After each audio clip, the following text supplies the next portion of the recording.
At the will reading, my parents laughed while handing my sister $6.9 million. Me? They gave me $1 and said, "Go earn your own." My mother smirked. Some kids just don't measure up. But when the lawyer read Grandpa's final letter, my mom started screaming. My name is Amanda Riley, and at 28 years old, I never expected to be sitting in a lawyer's office watching my sister Caroline receive $6.9 million, while I got one single dollar. My grandfather Maxwell had been my hero, my confidant, my biggest supporter. So why did he leave me with just $1 and a mysterious envelope? The hurt in my chest was real, but so was the gleam in his attorney's eye. Something wasn't adding up. Before I tell you how my grandfather's final chess move turned my family upside down, let me know where you're watching from, and hit that subscribe button if you've ever been underestimated by your own family. Growing up in our middle-class suburban home outside of Boston, life seemed normal on the surface. Our house wasn't the biggest on the block, but my parents, Richard and Elizabeth Riley, always made sure we had the latest gadgets and wore the right brands. Appearances were everything to them. My sister Caroline was 3 years older than me, and had always been the golden child. She was beautiful, sociable, and most importantly to my parents, practical. She followed their blueprint perfectly. Prestigious business school, perfect posture, perfect smile, perfect future executive wife material. Every family gathering featured a detailed update on Caroline's accomplishments, each one met with beaming pride from my parents. Then, there was me. From an early age, I gravitated towards science, particularly environmental conservation. I spent my weekends volunteering at wildlife rehabilitation centers, or joining beach cleanups while my sister networked at country club events. My passion was met with thinly veiled disappointment from my parents. Environmental science won't pay for the lifestyle you're accustomed to, Amanda, my mother would say with a dismissive wave of her manicured hand.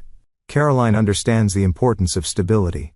But there was one person who saw me differently, my grandfather Maxwell. A retired investment banker with sharp eyes that missed nothing. Grandpa Maxwell was unconventional in our status-conscious family. He had made his fortune through smart investments, but lived modestly and gave generously to causes he believed in. He wore the same worn leather watch despite my mother's frequent attempts to buy him something more appropriate for a man of his means. The true value of something isn't in its price tag, Mandy, he'd tell me, using the nickname only he was allowed to use. It's in the purpose it serves. During summer breaks from college, I'd visit his lake house in the Berkshires. While my parents and Caroline vacationed in European capitals, Grandpa and I would sit on his dock, fishing and talking about everything from climate change to philosophy. He never once made me feel like my interests were impractical or disappointing. The world needs more people who care about its future than its stock market, he'd say. Your passion has purpose, Mandy. Don't let anyone convince you otherwise. Family gatherings were a different story. Our Thanksgiving and Christmas dinners felt more like performance reviews than celebrations. My mother would orchestrate everything to perfection, from the table settings to the carefully curated conversations designed to highlight Caroline's achievements. Caroline just secured a summer internship at Goldman Sachs. My mother would announce, serving pie with a triumphant smile. Then would come the inevitable pivot to me. Amanda is still exploring her options, she'd say with a tight smile that didn't reach her eyes. My father, a corporate attorney with perpetually furrowed brows, would chime in with practical advice that always felt more like criticism. There's no money in saving trees, Amanda. It's time to think about your future, realistically. Grandpa Maxwell would wink at me across the table, sometimes changing the subject, other times directly challenging my parents. Not everyone measures success by their bank account, Richard, he once said to my father. Some of the richest people I know have never set foot on Wall Street. The tension would thicken.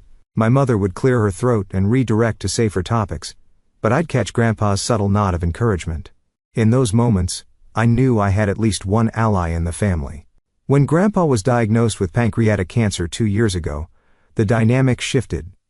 Suddenly, my parents and Caroline were making frequent visits to his home, bringing expensive gifts, offering to help manage his affairs. Their concerns seemed proportional to his net worth, which even I knew was substantial. I simply visited him as I always had, bringing homemade soup and sitting with him as he became weaker. We'd watch old Western movies, or I'd read to him from his favorite mystery novels. During one of my last visits, 3 months before he passed, he seemed unusually alert despite his medication. Mandy, he said, taking my hand with surprising strength, remember that timing is everything, in investments and in life. What do you mean, Grandpa? I asked. He smiled cryptically. Patience is its own reward. The truth always rises to the surface eventually. Then he changed the subject, asking about my latest research project. I received the call about his passing on a rainy Tuesday morning. I was in the field collecting water samples for my research when my phone rang. My mother's voice was formal, almost businesslike. "Your grandfather passed this morning. The funeral is being arranged for Friday. Please wear something appropriate." No comfort offered, no acknowledgement of the special bond we'd shared, just logistics and appearance concerns. The funeral was exactly as my mother wanted it.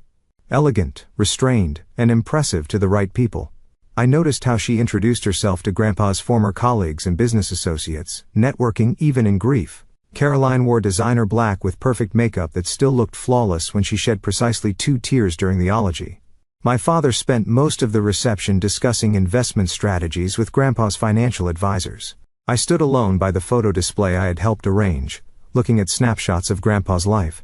As a young man in the army, holding my mother as a baby, teaching me to fish when I was 7.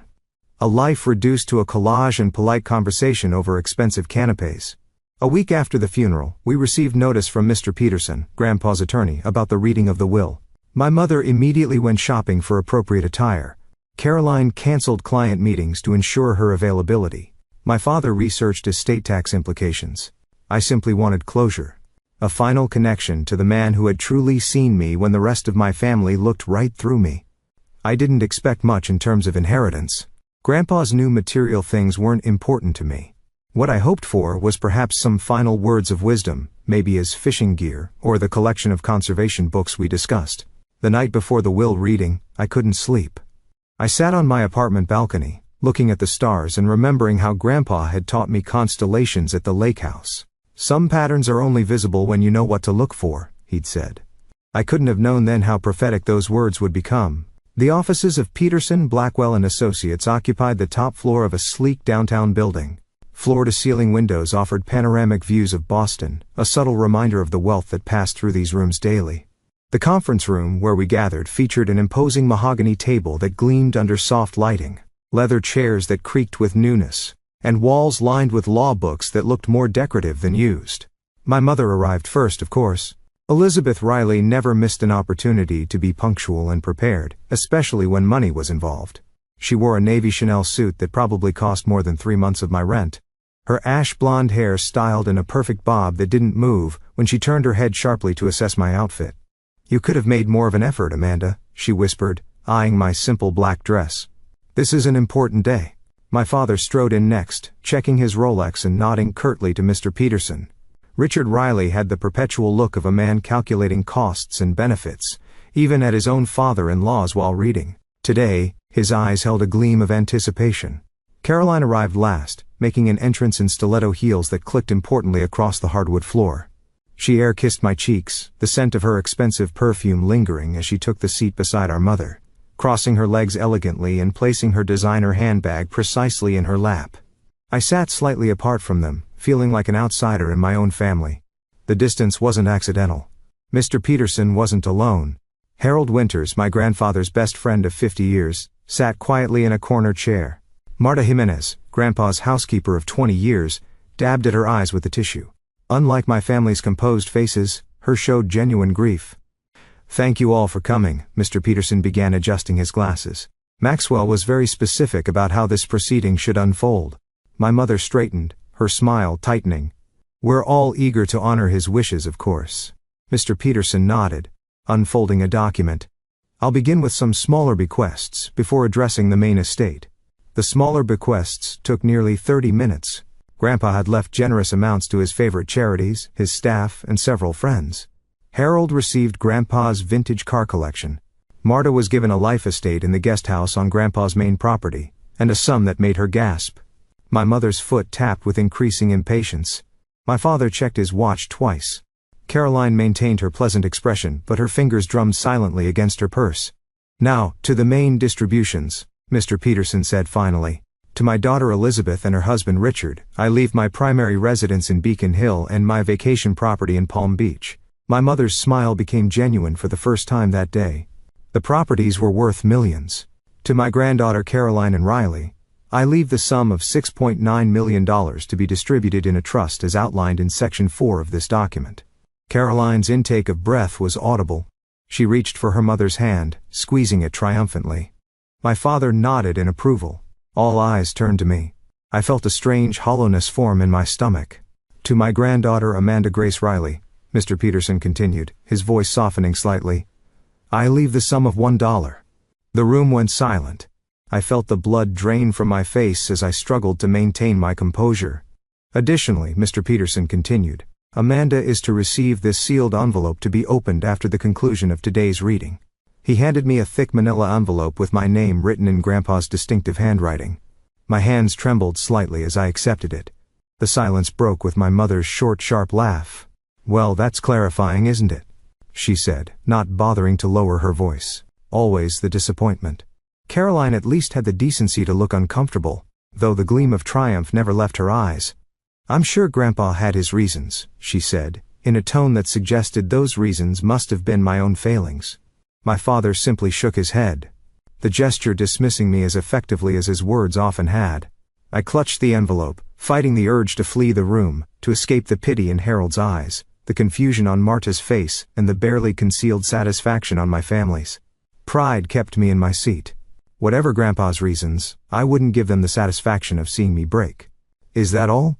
My mother asked, already gathering her purse, ready to move on to celebrating Caroline's windfall. Actually, no, Mr. Peterson said. Maxwell prepared a video to be played after the initial reading. He was most insistent about everyone remaining present for it. My father's annoyance was palpable. Is that really necessary? We all have commitments this afternoon. It is a condition of the will, Mr. Peterson said firmly. All beneficiaries must be present for the entire proceeding, or risk forfeiture. That settled it. No matter how dismissive they were of me, my family would sit through hours of content before risking their newfound wealth. Mr. Peterson dimmed the lights and activated a screen that descended from the ceiling. After a moment of static, my grandfather's face appeared, recorded perhaps a month before his death. He looked frail, the cancer having taken its toll, but his eyes remained sharp, alert, the eyes of a man who had built a fortune by seeing what others missed. None of us were prepared for what came next. If you're watching this, Grandpa began, his voice stronger on video than it had been in his final weeks, then I've moved on to whatever comes next. And you're all sitting in Peterson's uncomfortable conference chairs wondering what this old man has up his sleeve. A small smile played at the corners of his mouth. I recognized that expression. It was the same one he wore when he was about to win at chess, a game he taught me during rainy afternoons at the lake house. First, to my dear friend Harold, thank you for 50 years of honesty. In a world of yes men, you always told me the truth, even when it wasn't what I wanted to hear. The cars are yours because you appreciated them for their craftsmanship, not their price tags. Harold nodded silently, a tear tracking down his weathered cheek. To Marta, whose kindness made my house a home, your dignity and work ethic reminded me daily of what truly matters. The guest house has always been more yours than mine. Marta whispered something in Spanish, pressing the tissue to her lips. Grandpa shifted in his seat, and his expression changed subtly as he addressed my parents. Elizabeth, my only daughter. You were always ambitious, even as a little girl. I remember how determined you were to have the biggest dollhouse, the prettiest dresses. Richard, you and I have had our differences over the years, but I never doubted your dedication to the lifestyle you chose. My mother's smile faltered slightly. There was something in Grandpa's tone, not quite criticism, but not the warm praise she'd clearly expected. To Caroline, congratulations on your inheritance. You've always understood the value of money and appearances. I've structured your trust with quarterly distributions to ensure it provides for you over time. Use it wisely. Caroline's expression flickered between satisfaction and uncertainty. Grandpa's words seemed double-edged, and I wasn't the only one who noticed.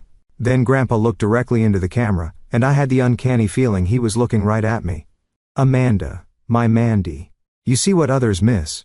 You always have, from the time you were small, and noticed the bird's nest in the oak tree that everyone else walked past. Remember what I told you about timing and patience? True wealth isn't measured in dollars. My throat tightened. Even from beyond, he saw me. Grandpa's expression became serious. Now, to the matter at hand. My will may seem straightforward, perhaps even unfair to some of you. But there's more to this story, as there usually is in life. He leaned forward. I've arranged a series of tasks that must be completed before the full terms of my estate can be implemented. Consider it my final lesson to all of you.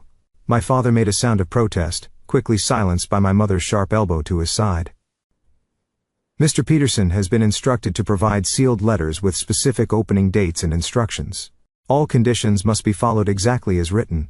Any attempt to contest this will or circumvent the process will result in the entirety of my estate. Every property, investment and penny being immediately transferred to the Maxwell Riley Foundation for Environmental Conservation. My mother's sharp intake of breath was audible. My father's face darkened. Caroline's perfect posture stiffened. The first step begins today. Amanda, the envelope you've received contains the key to my lake house and instructions for the first task. I suggest you go there immediately. Grandpa's eyes twinkled with that familiar mischievous light I'd loved since childhood. And remember, things aren't always as they appear.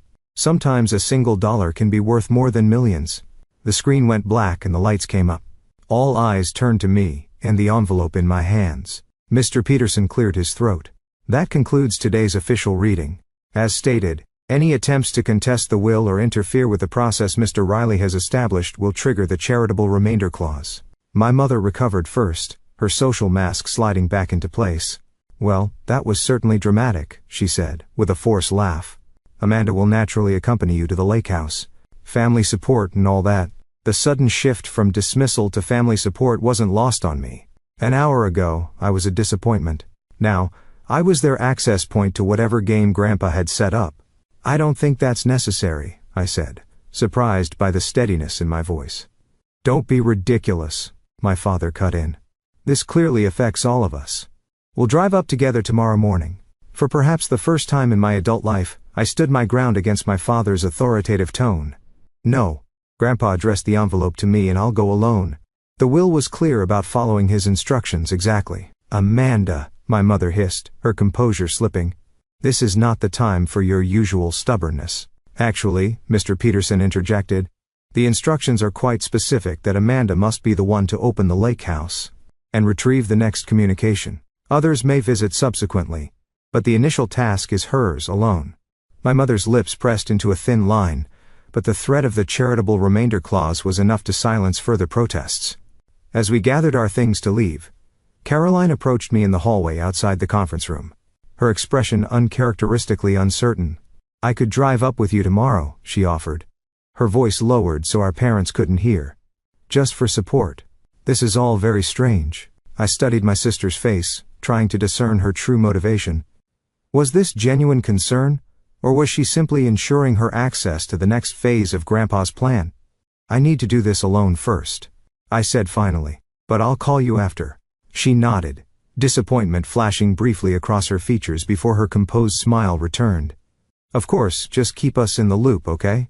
As I walked to my car, clutching the unopened envelope, I couldn't shake the feeling that Grandpa's final game had only just begun.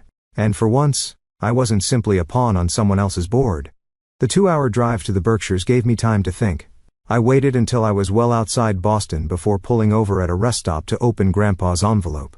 Inside was the promised key, attached to the familiar fish-shaped keychain I'd given him for his 70th birthday. There was also a letter written in his distinctive slanted handwriting. Mandy, it began. If you're reading this, then the first phase is complete. Go to the lake house alone. In my study, you'll find the answers to questions you haven't thought to ask yet. Remember our chess games. The first move is never the most important one. It's the setup that matters. Trust yourself. Love, Grandpa. Cryptic as ever. Even from beyond. I smiled despite myself and continued driving, memories flooding back with each familiar turn in the road. The lake house came into view just as the afternoon sun hit the water, creating the diamonds of light that had fascinated me since childhood.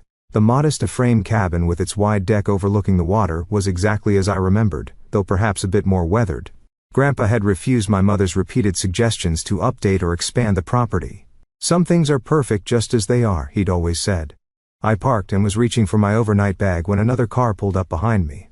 Then to another. My heart sank as I recognized my parents' Mercedes and Caroline's BMW. Surprise! Caroline called out too brightly as she emerged from her car. We thought we'd join you after all. Family adventure. My mother didn't bother with pretense. We're not letting you handle this alone, Amanda. There's clearly something significant happening, and we all have a stake in the outcome. They will specify that I should come alone. I reminded them. Anger building inside me. For the initial entry only, my father countered smoothly. Peterson confirmed we could join afterward. And look, you've arrived first, you'll enter first. We're just here to support the process. Support the process. Not support me. The distinction was clear. Rather than argue further, I turned and walked to the front door. The key slid into the lock with a familiar click, and the door swung open on slightly creaky hinges. The scent of pine and old books, Grandpa's scent, greeted me, and for a moment I stood frozen in the doorway, half expecting to hear his voice calling from the kitchen, offering hot chocolate. The house was exactly as he'd left it, though a fine layer of dust covered the surfaces. Fishing rods still leaned to the corner by the door. His reading glasses sat on the side table next to his favorite armchair, a bookmark still protruding from the mystery novel he'd been reading. My family pushed in behind me, their designer shoes clicking on the hardwood floors, the sound jarringly out of place in this sanctuary of simplicity. God, it's stuffy in here, my mother complained, moving immediately to open windows. I've always said this place needs a proper renovation. My father was already assessing his eyes, cataloging items of potential value. The property itself is the real asset. Lakefront in this area goes for a premium now. Caroline moved to the mantel, picking up framed photos, studying them with newfound interest. I forgot how many pictures of you he had here, she said, her tone difficult to read. I ignored them all, and moved toward the hallway that led to Grandpa's study. This door had always been kept locked when we visited his children, not out of secrecy but respect. Everyone needs a space that's entirely their own, he'd explained. The fish keychain held a second, smaller key that fit this lock perfectly. I felt my family hovering behind me as the door swung open. The study was smaller than I remembered from my few childhood glimpses. Walls of bookshelves surrounded a simple oak desk positioned to look out over the lake. Maps of various countries were pinned to a corkboard. Filing cabinets lined one wall, and a worn mother chair sat waiting as if Grandpa had just stepped out momentarily. Start looking for anything valuable, my father instructed, moving immediately to the filing cabinets. Investment records, property deeds, anything that might explain what's happening. Richard, my mother scolded, though her own eyes were scanning the room calculatingly. Show some respect. Maxwell was her father-in-law. I approached the desk slowly, drawn to a framed photo I'd never seen before. It showed a much younger Grandpa standing proudly in front of a small office building. The sign read, Riley Innovations. Something tickled at my memory, but before I could grasp it, Caroline was beside me. What's that? She asked, reaching for the photo. I don't know, I admitted. I've never seen it before. My father glanced over. Riley Innovations? Never heard of it. Something in his tone made me look up sharply, but his expression gave nothing away as he returned to rifling through files. On the desk blotter lay a single sheet of paper with a series of numbers written on it, followed by a question. Where did it all begin? It's a puzzle, I murmured, studying the numbers. They looked like dates, followed by dollar amounts. The earliest was from 50 years ago, 2,975. That number resonated with something Grandpa had once told me about his first investment. While my family continued searching the room, I sat in Grandpa's chair and opened the desk drawer. Inside was a leather-bound book with first steps, embossed on the cover. When I opened it, I found records of Grandpa's earliest investments, including the $2,975 he'd invested in a small technology company in 1975, his first major success. What did you find? My mother appeared instantly in my shoulder. Just Grandpa's old investment diary, I said, continuing to page through it. The final entry caught my eye, a note that seemed out of place among the financial records. The truth is in the foundation. Remember to look beneath the surface. As I pondered this, my attention was drawn to the small decorative chess piece, a knight that had always sat on Grandpa's desk. On impulse, I picked it up and examined it. The bottom felt loose. When I twisted it, the base came away, revealing a tiny compartment containing a small key and a folded note. What's that? Caroline asked, suddenly beside me again. I'm not sure, I said truthfully, unfolding the note. Second letter in the floor safe. Combination, date of betrayal. My father had found an old photo album and was flipping through it impatiently. Nothing but sentimental nonsense, he muttered, tossing it aside carelessly. Several photos slipped out, scattering across the floor. Richard, my mother snapped, but she wasn't concerned about the photos. She was pulling pages from the album and examining them closely before discarding those that apparently didn't interest her. There must be some record of his investments here. I knelt to gather the fallen photos, noticing they were mostly of Grandpa with my mother as a child, and later with me. One caught my attention. A newspaper clipping with the headline, "Local Entrepreneur Sells Patent for Millions." Grandpa stood shaking hands with another man, both smiling for the camera. The caption read, "Maxwell Riley's sells innovative circuit design to Wilson Technologies." "Mom," I said slowly, "did Grandpa own a company called Riley Innovations?" Her hands froze in their destructive sorting. "That was before your time," she dismissed. "A small venture that didn't amount to much." But her voice had an edge I recognized. The same tone she used when covering up something uncomfortable at dinner parties. Meanwhile, I was examining the floor, looking for any sign of a safe. In the corner, partially hidden by a small rug, I noticed a seam in the hardwood. Pulling back the rug revealed a floor safe. Its dial waiting for the combination. Date of betrayal. I murmured to myself, what did that mean? My father was on his phone, speaking in low tones about property values and development potential. Caroline was opening and closing books on the shelves, checking for hidden contents. I stared at the newspaper clipping again, noting the date. June 17, 1995. Something clicked in my mind. I entered the numbers 61795 into the safe's combination dial. With a satisfying click, the door released. Inside was another envelope, thicker than the first, and a small leather notebook with a rubber band around it. Before anyone could reach it, I grabbed both items and stood up. "What did you find?" My father was suddenly focused entirely on me. His phone call forgotten. "Another letter from Grandpa," I said, holding the envelope close, "and a notebook."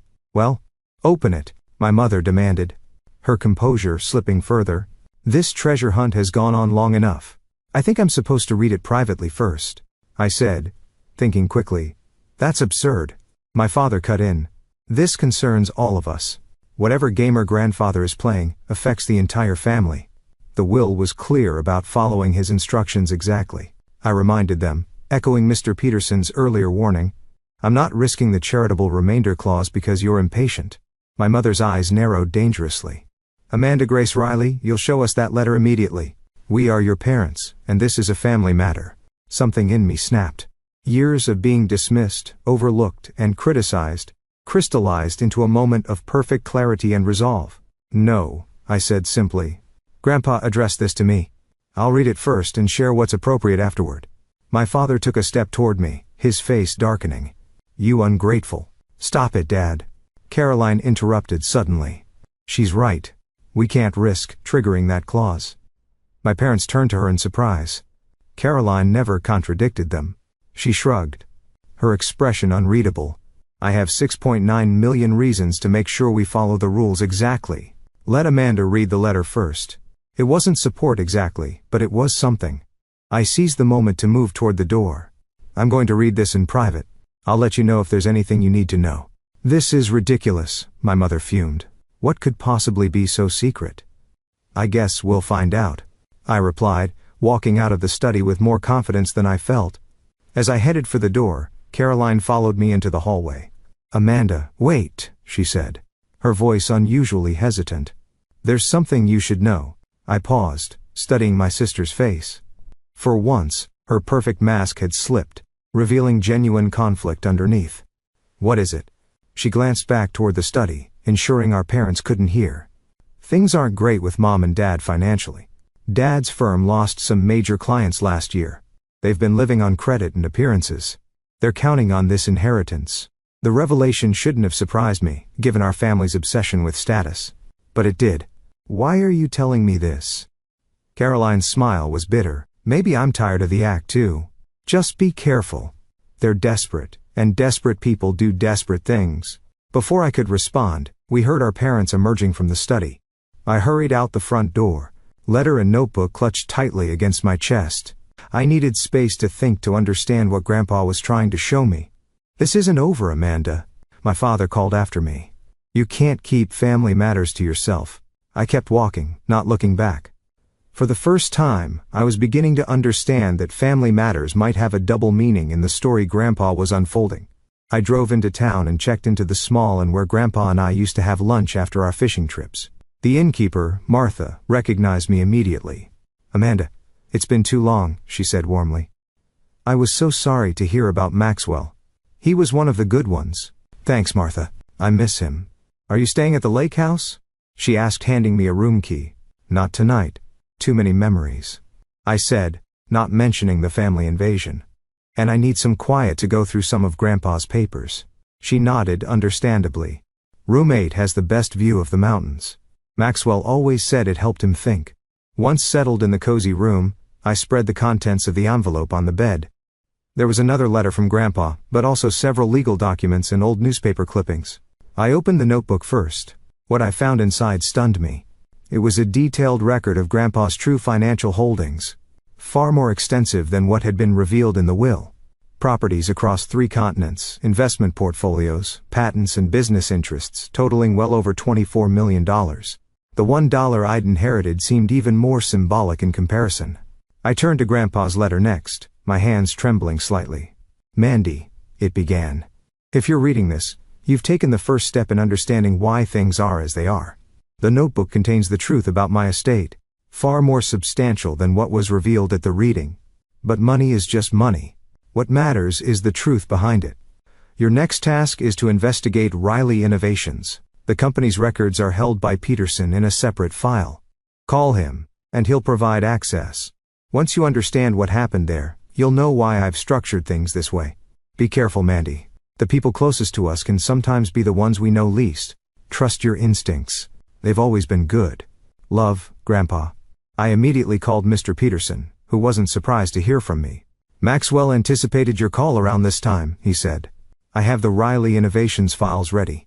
I can send them securely to your email now." Within minutes my laptop pinged with the arrival of dozens of scanned documents. As I read through them, the story of Riley Innovations emerged, and with it, a disturbing revelation about my family. Grandpa had founded Riley Innovations in the early 1990s, developing a revolutionary circuit design that promised to transform computing efficiency. The company was small but growing, with several patents pending. Then, in 1995, he suddenly sold everything to Wilson Technologies for a fraction of its worth. The timing struck me as odd. Why would a savvy businessman like my grandfather sell a promising company for less than its value? I dug deeper into the files. There it was. A memo from Richard Riley, my father, who had been handling some legal work for the company. He had apparently advised Grandpa that a competing patent would render their technology worthless, recommending an immediate sale. 6 months later, Wilson Technologies had used Grandpa's design to launch their most successful product line ever, making billions. No competing patent had ever emerged, and the most damning detail. My mother had been working at Wilson Technologies in their acquisitions department at the time. The pieces fell into place with sickening clarity. My parents had orchestrated the sale of Grandpa's company, presumably receiving compensation from Wilson that wasn't reflected in the official sale. They had betrayed him for financial gain. I sat back, stunned. Was this what Grandpa had meant by his greatest disappointment? A memory surfaced. Grandpa telling me years ago about making a mistake and trusting the wrong people.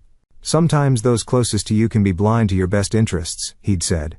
I thought he was talking about business associates, not family. The next morning, I called Mr. Peterson again. "I found the Riley Innovations documents," I said. "Did my grandfather know about my parents' involvement?" "He discovered the truth about 5 years ago," Peterson confirmed. "An old colleague from Wilson came clean about the backdoor dealings." Maxwell was devastated isn't a strong enough word, but he was also strategic. He wanted proof before confronting anyone. And did he get it? Yes. Everything is documented in the files I sent you. There's more, Amanda. Your grandfather restructured his entire estate plan after learning the truth. What you saw at the reading was just the surface. I spent the day reviewing everything, my shock gradually giving way to anger. By evening I was ready. I drove back to the lake house, knowing my family would still be there. They were sitting on the deck, drinking wine, and discussing development potential for the property when I arrived. Their conversation halted abruptly when they saw my face. "Amanda." My mother began with false brightness. "We were just discussing how to profit from Grandpa's home," I finished for her. "Or were you reminiscing about Riley Innovations and how successfully you engineered its sale?" The wine glass nearly slipped from my mother's hand. My father's face hardened into the expression he used in tough negotiations. "I don't know what you think you've discovered," he said carefully. "But business decisions from 30 years ago are hardly relevant now. Fraud is always relevant, Dad. So is betrayal." I placed copies of the most damning documents on the table between us. My mother's memo to Wilson's CEO outlining Grandpa's vulnerabilities. My father's falsified legal opinion. The backdated consulting agreement that had paid them nearly $500,000 after the sale went through. Where did you get these? My father demanded, his voice dangerous. Grandpa had copies all along, I said. He knew what you did. Both of you. My mother recovered quickly, her social mask sliding back into place. You're blowing ancient history out of proportion. Business is complicated, Amanda. Your grandfather did very well from that sale. He was robbed of millions, I countered, by his own daughter and son-in-law. Caroline had been unusually quiet, staring at the documents with growing horror. Is this true? She finally asked our parents. Did you really do this? Of course not, our mother snapped. Amanda is being dramatic as usual. But something had shifted in Caroline's expression. She turned to me. This is what Grandpa's game is about, isn't it? He's making things right. Before I could answer, a courier arrived at the door with a special delivery envelope addressed to me. Mr. Peterson said to deliver this exactly at 7 p.m., the young man explained. Inside was a third letter from Grandpa, with a handwritten note from Peterson. To be opened when the truth is laid bare. My hands shook as I broke the seal, aware of my family watching intently. I read the letter aloud, my voice growing stronger with each word. My dear family, if this letter is being read, then Amanda has discovered the truth about Riley Innovations. The betrayal I experienced at the hands of those I trusted most was the greatest disappointment of my life. But it taught me to look more closely at character, at who people truly are beneath the appearances they maintain. The will reading you attended was part of a test, one final assessment of character. The true disposition of my estate depends entirely on how each of you has behaved during this process. Everything has been observed and documented. My mother's face had gone deathly pale. My father looked like he might be sick. Mr. Peterson has been instructed to arrive at the lake house at this time with a notary and witnesses to document the final phase of my estate plan.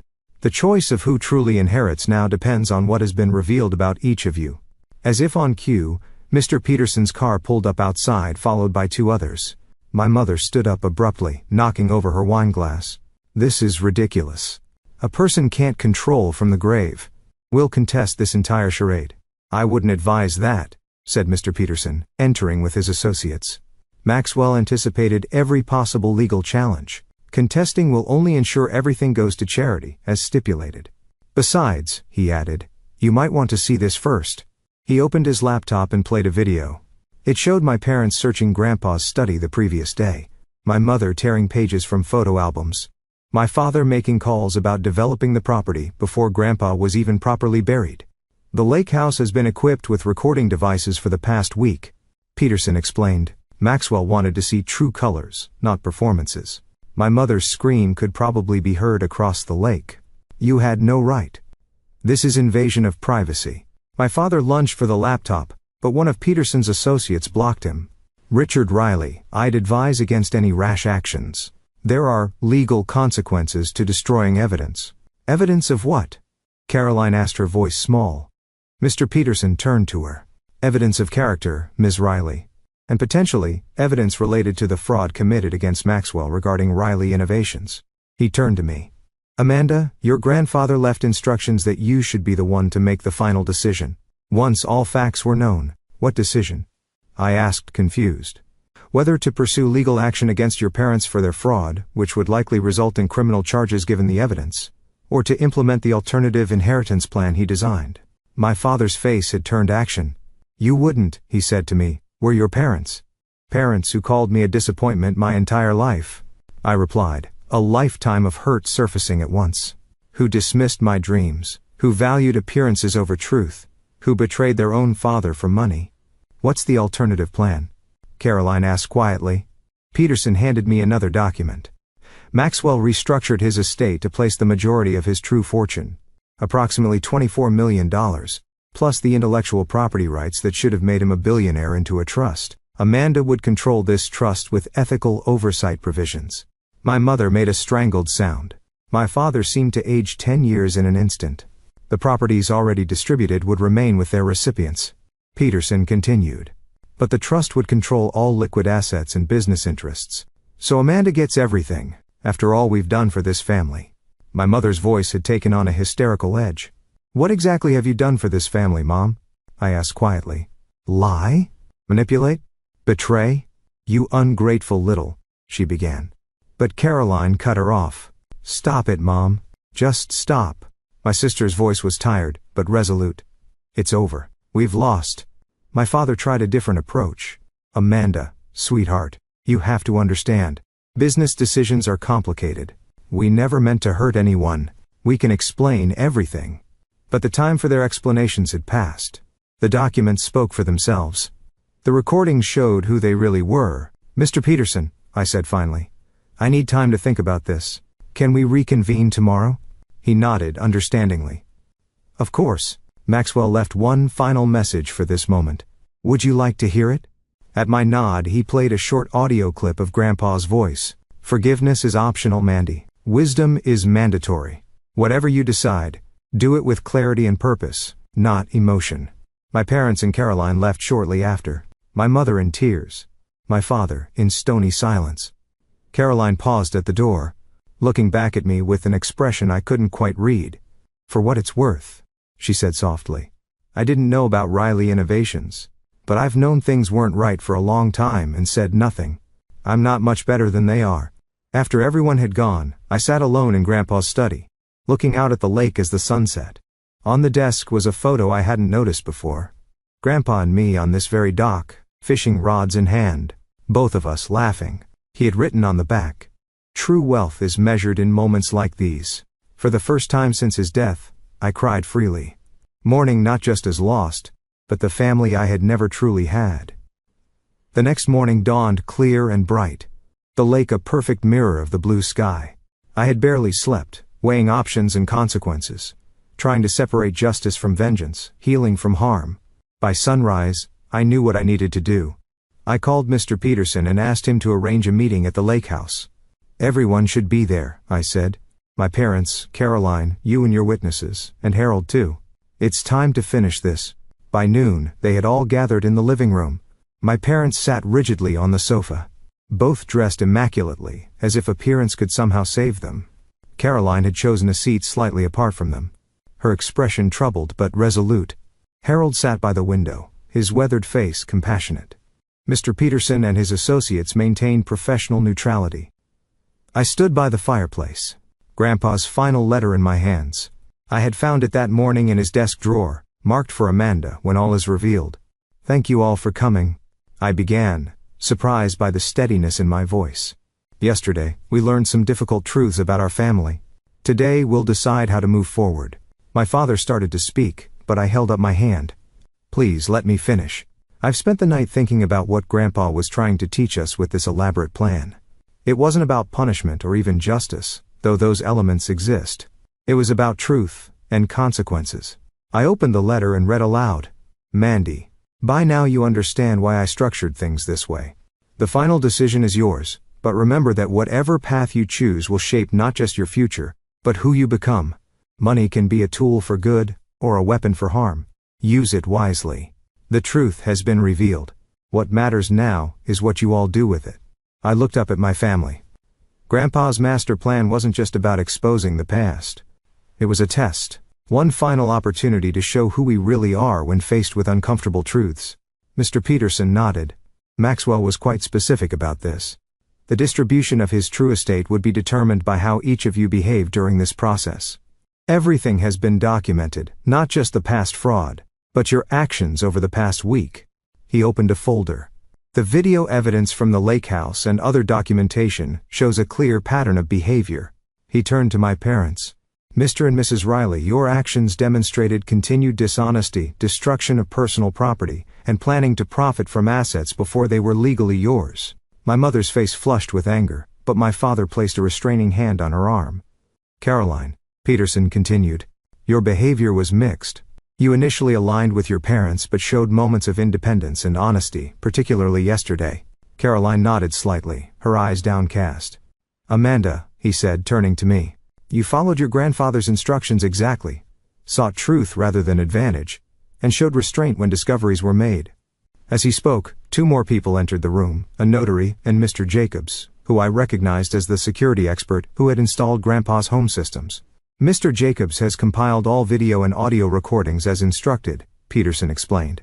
They've been secured as evidence should legal proceedings become necessary. At those words, my mother could contain herself no longer. This is absurd. You can't possibly use secret recordings against us. We'll sue for invasion of privacy. The lake house belongs to the estate, Peterson replied calmly. Maxwell had every legal right to monitor his property. Additionally, there were disclosure notices posted, though you may not have noticed them. This is a witch hunt, my father declared, attempting to regain control. Ancient business dealings being weaponized by a bitter old man. Is that what you think this is about? Richard? Harold spoke up for the first time. Maxwell wasn't bitter. He was heartbroken. He trusted you both. Welcome to you, as family. The money wasn't what hurt him. It was the betrayal. You have no idea what you're talking about, my mother snapped. Actually I do, Harold replied quietly. I was there when he discovered the truth. He aged 10 years that day.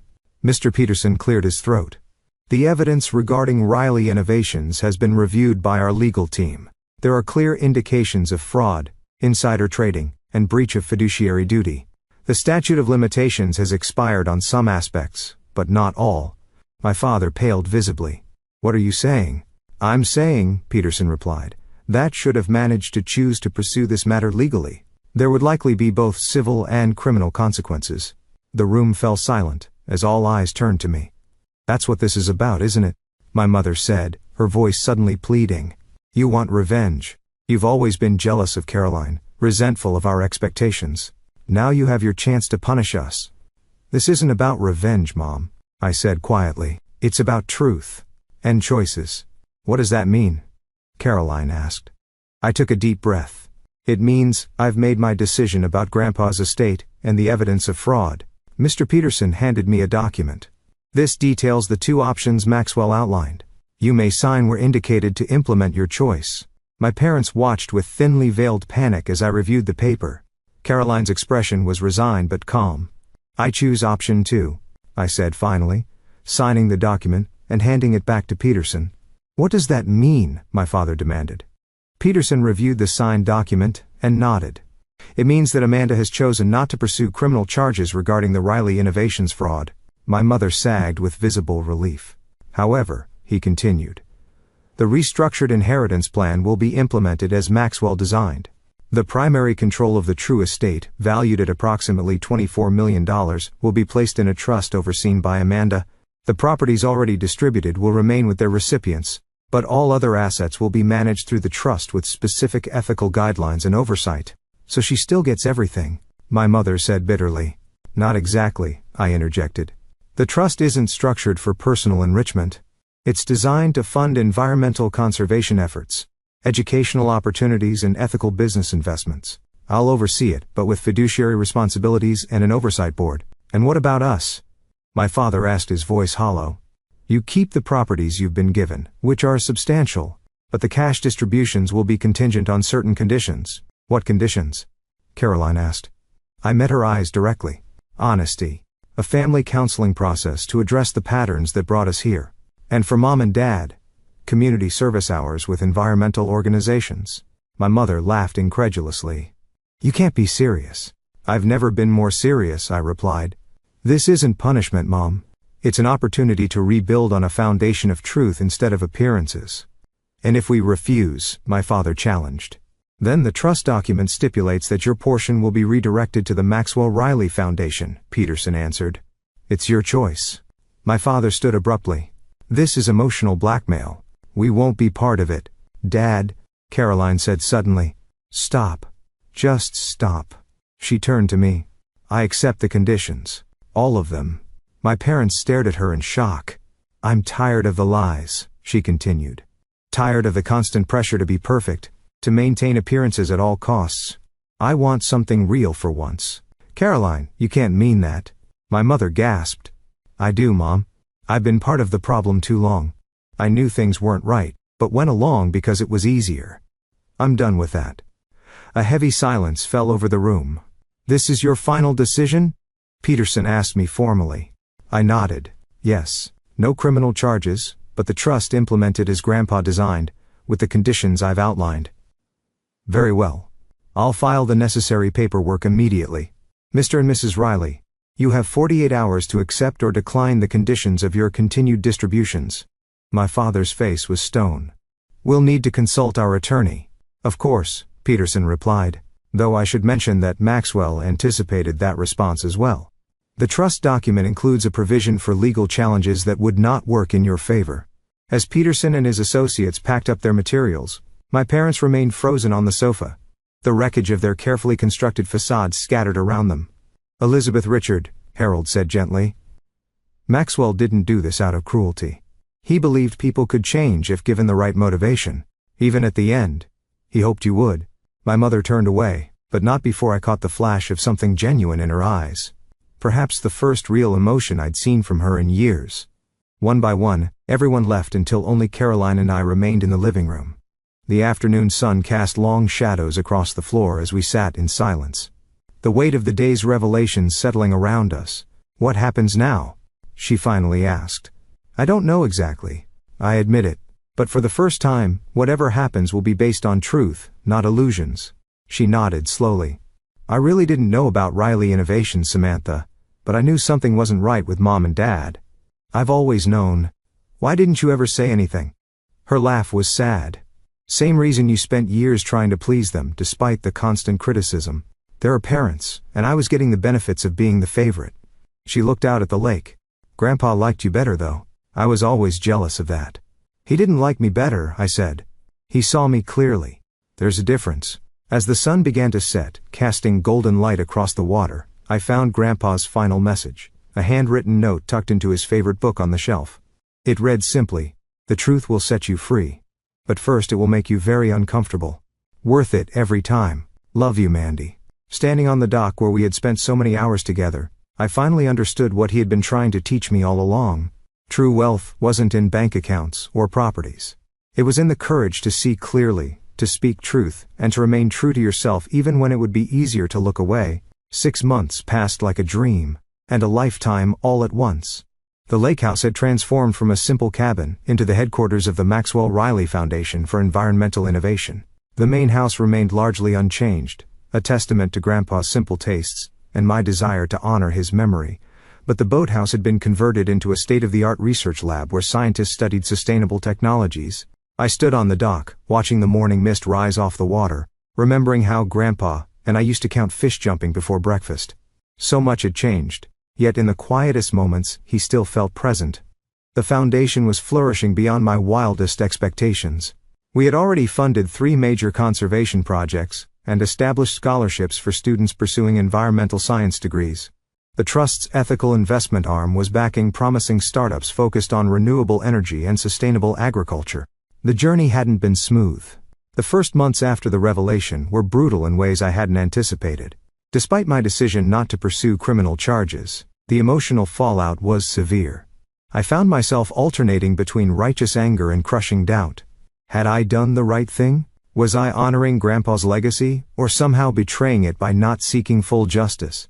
Weekly therapy sessions became my lifeline. Dr. Marshall helped me navigate the complex grief I was experiencing, not just for Grandpa, but for the family I had thought I had, for the parents I had spent a lifetime trying to please. Grief isn't linear, she reminded me during one particularly difficult session, and where grieving is complicated by betrayal and years of emotional manipulation, be patient with yourself. My parents had reacted exactly as I'd expected. After consulting multiple attorneys and discovering that Grandpa had indeed created an ironclad trust document, they reluctantly agreed to the conditions I had set. The community service requirement was particularly galling to my mother, who complained bitterly about digging in dirt with common volunteers at the urban garden project. But something unexpected happened around the 3-month mark. My father called me, his voice lacking its usual authoritative edge. "The watershed restoration project?" he said awkwardly. "It's actually interesting." The engineer explained how the natural filtration system works. It's quite ingenious, really. It wasn't an apology, or even an acknowledgement of past wrongs, but it was something, a tiny crack in the wall of denial and self-justification. My mother took longer. Her participation in the required family counseling sessions was initially performative at best, hostile at worst. She sat rigid and defensive, deflecting any suggestion that her actions had been harmful. "We gave you girls everything," she insisted during one session. The best schools, nice clothes, family vacations. How dare you judge us for a business decision made before you were even born? The breakthrough came unexpectedly during a session when the therapist asked us each to bring a meaningful photograph. I brought the picture of Grandpa and me fishing. Caroline brought a candid shot of the four of us at her college graduation. My father chose a formal family portrait from when we were teenagers. My mother brought nothing, claiming to have forgotten the assignment. But at the end of the session, as we were gathering our things to leave, she pulled a creased photograph from her wallet and placed it silently on the table. It showed her as a young girl, maybe 7 or 8, sitting on Grandpa's shoulders at what appeared to be a county fair. Both were laughing, her small hands gripping his forehead, his larger ones securing her legs. "He taught me to be brave," she said quietly, not meeting our eyes. "To climb higher than seemed safe." I don't know when I forgot that. It wasn't a full reconciliation. I doubted we would ever have the warm, supportive relationship depicted in holiday commercials. But it was a moment of genuine emotion, a glimpse of the person beneath the perfect facade. Caroline's journey surprised me most of all. Initially furious about the conditions attached to her inheritance, she had threatened to contest the will to side with our parents. But something shifted during the revelation at the lake house. 2 weeks after the final meeting, she showed up at my apartment unannounced, eyes red from crying. "I've been thinking about Grandpa," she said without preamble, about how he always asked me real questions, not about my grades or achievements, but about what I thought about things. I never gave him real answers. I just said what I thought would sound impressive. She twisted her hands in her lap. "I don't think I know who I am without the act, Amanda. I've been playing a role for so long." That conversation marked the beginning of a fragile new relationship between us. Caroline reduced her hours at the investment firm and began volunteering with one of the Foundation's urban education initiatives. To everyone's surprise, including her own, she discovered a genuine talent for teaching financial literacy to high school students. We weren't best friends overnight, but we were building something authentic for perhaps the first time. Coffee once a week became a tradition, sometimes awkward, sometimes tearful, but always honest. My personal life had transformed as well. The foundation work introduced me to a network of passionate environmentalists and researchers who valued substance over style. For the first time in my life, I felt truly seen and appreciated for my mind and contributions, rather than being measured against impossible standards. I developed a close friendship with Dr. Eliza Kaminsky, the marine biologist heading our watershed project. Her brilliant mind and dry humor made long research days fly by. When she invited me to co-author a paper on our findings, I experienced a professional confidence I'd never known before. There was also Mark, the Foundation's legal advisor, whose kind eyes and thoughtful questions had gradually evolved our professional relationship into something more personal. He understood the complexity of my family situation without judgment, offering support without trying to fix everything. Our third date had been a stargazing picnic at the lake house, his idea after I mentioned Grandpa teaching me constellations. Perhaps most meaningful was the mentorship program I'd established for young girls interested in environmental science. Watching them light up during field research trips, encouraging their questions and ideas, I felt Grandpa's influence coming full circle. I was becoming for them what he had been for me. A believer in their potential, an appreciator of their unique perspectives. The most unexpected encounter came 6 months to the day after the will reading. I was hosting a community open house at the Foundation headquarters when I spotted my parents across the lawn. They weren't scheduled to be there. Their community service hours were normally on Wednesdays and this was Saturday. They stood awkwardly at the periphery, my father examining the solar array with professional curiosity, my mother clutching her handbag like a shield. When they saw me notice them, my father gave a stiff nod. My mother attempted a smile that didn't quite succeed. I walked over, unsure what to expect. "The facility looks impressive," my father said formally. "Very professional operation." "Thank you," I replied. "We're particularly proud of the wetlands reconstruction. It's already showing improved water quality." My mother glanced around at the other attendees. "Your grandfather would have approved," she said finally. "He always did prefer practical applications to theory." Coming from her, this was practically effusive praise. I noticed she was wearing the simple pearl earrings Grandpa had given her for her 21st birthday. Jewelry she had previously dismissed as too plain. "Would you like a tour?" I offered. They stayed for almost an hour, asking occasional questions, maintaining careful politeness. It wasn't forgiveness or reconciliation exactly, but it was acknowledgement of the foundation of my work of reality beyond appearances. As they were leaving, my mother paused. Your sister mentioned you found Maxwell's journal. I was wondering. She stopped, seemingly unable to formulate her request. There are some entries about you, I said, understanding what she couldn't ask. From when you were young, happy memories. I could share copies if you'd like. Something flickered across her face. Regret, perhaps, or longing. I would. Thank you. That evening, I sat in Grandpa's study. My study now. Reading the journal he had left specifically for after the dust settles. Unlike the evidence and letters that had driven the revelations, this was simply his private thoughts, observations about life and family spanning decades. One entry, dated shortly after he discovered the truth about Riley Innovations, caught my heart. The hardest lesson of my life has been learning that we can love people deeply and still not truly know them. Elizabeth was the light of my life from the moment she was born. Yet somewhere along the way, she became someone I don't recognize.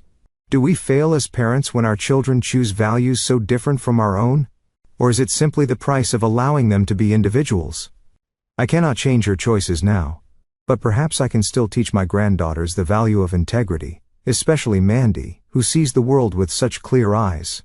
Tears blurred my vision as I traced his handwriting with my fingertip.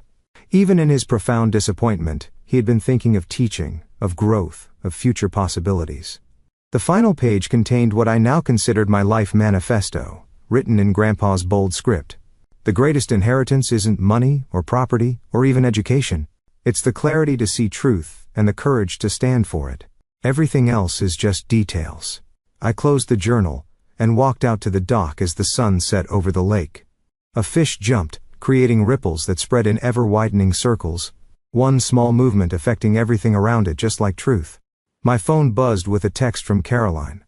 Community garden meeting went well. Mom actually participated. Small steps. I smiled and typed back. Progress, not perfection. Dinner Sunday. Looking out over the water turned golden by the setting sun. I felt Grandpa's presence more strongly than ever. The inheritance he had truly left wasn't the money or the property or even the foundation. It was this, the freedom that comes from living authentically, from recognizing that our worth isn't measured in dollars or appearances, but in the courage to see clearly and act with integrity. The greatest wealth I had learned was the ability to build a life that reflected my true values, not someone else's expectations. And that was a legacy worth protecting.